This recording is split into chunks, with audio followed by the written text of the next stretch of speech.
So it's not lost on me that the rhetoric being used to dehumanize, to vilify Palestinians right now, and that is being used to authorize the genocide that's going on in Palestine right now. Like, it's not lost on me that that's just textbook white supremacy, textbook colonizer, textbook genocidal maniac that we've seen throughout history. And it's not lost on me that people see what's going on as warranted and normal, despite the fact that it's been documented why they're fighting back and fighting for their freedom. Like, it's not even lost on me the fact that the American government and the Western governments fully see the Palestinians as collateral damage. And they see what's going on as warranted and okay and normal. That is because it is okay and normal in Western societies to do those things, because that is an accepted form of colonization and a practice of colonization. And it's not even shocking to me that a formerly oppressed group would become an oppressor and would turn around and commit the genocide that was done to them using the exact same tactics. That is a part of the poisonous cycle that is an effect of colonization. It does not at all make it okay what's going on. What you just should see is that's why we have to stop the cycle. America taught Germany, inspired them, and Germany used it on the European Jews, and the European Jews then decided to use it on the Palestinians, using it in the area because they decided to take that. And even America learned from its genocidal, it inherited the tactics of its genocidal progenitors.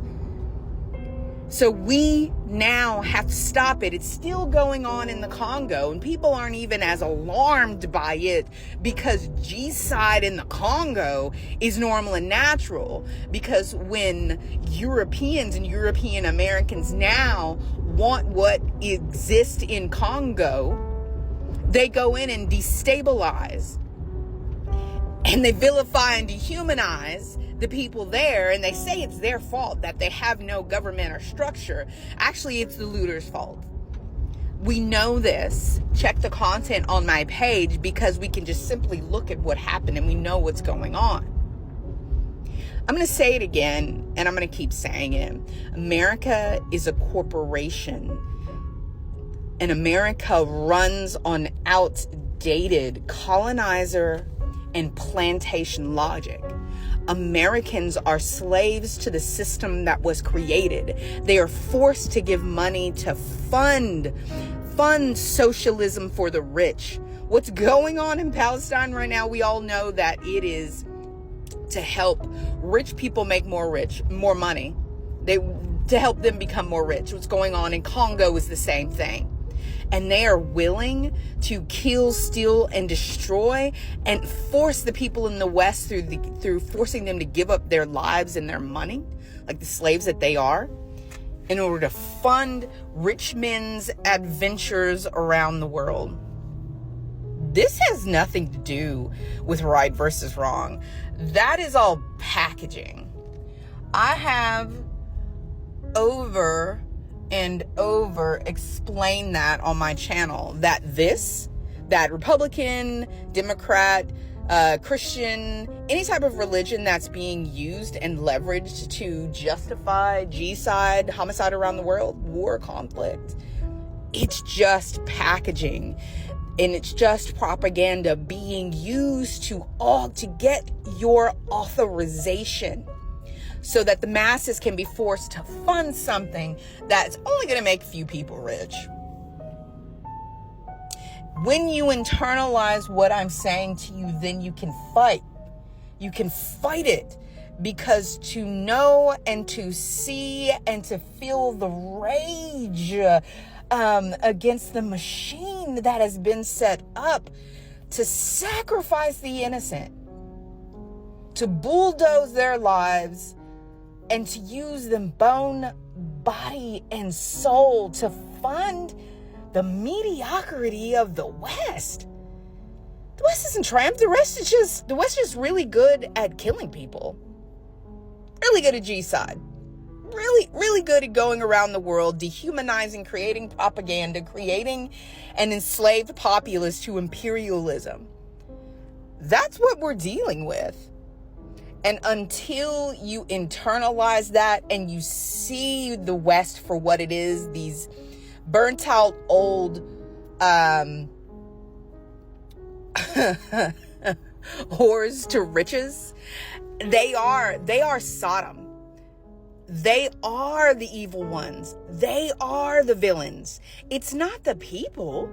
The people don't even know what's going on. The average human living in the West, living in the global North, living in Europe and America, we didn't know what we were funding until now. So we're all just playing catch up.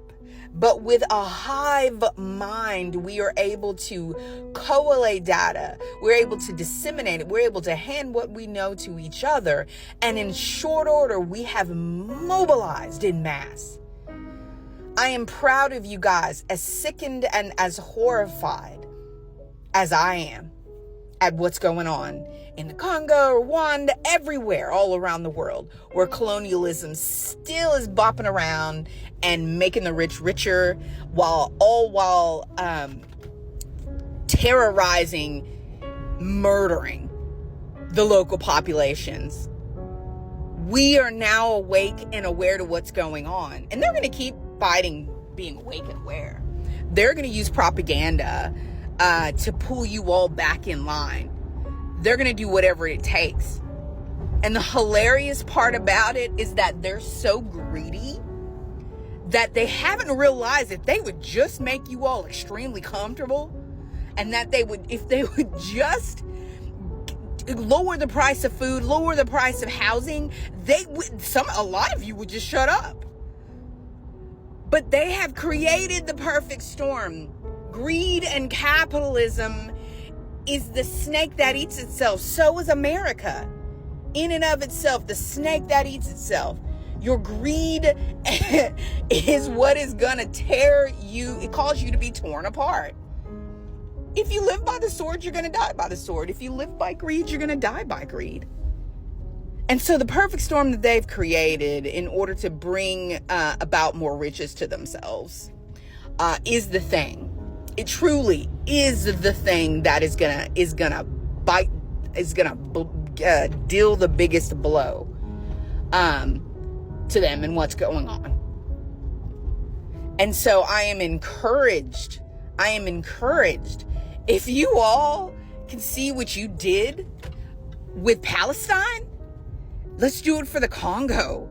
Let's do it for everyone else in existence who is suffering under the under the blows of a bully who doesn't have the strength to prop its own self up. We're its strength. We're the body. If we fight back, it has no other option but to yield.